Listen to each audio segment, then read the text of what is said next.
أخرج قليل.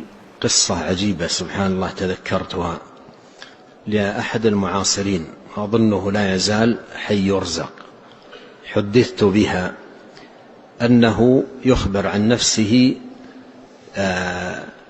أنه كان مضيع للصلاة، ما يعتني بها، وواقع في محرمات، وكان مولع مع بعض زملائه في حب الصيد والغوص في البحر إلى آخره.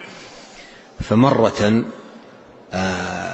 ذهبوا في يوم جمعة تاركين للصلاة وتاركين على طريقتهم، ونزل في الغوص، وحصل خلل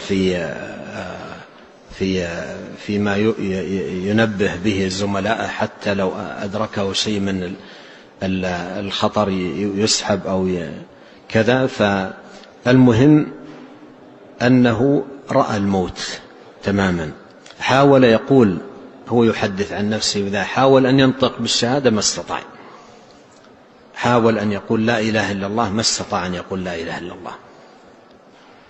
ثم دخل في غيبوبة، حس به زملائه وسحبوه وعملوا له بعض الأشياء، وكتب الله له حياة، وتذكر حاله وأنه يريد أن يقول لا إله إلا الله، وظن أنه فارق الدنيا على غير لا إله إلا الله، لكن رأى نفسه كتب الله له حياة جديدة.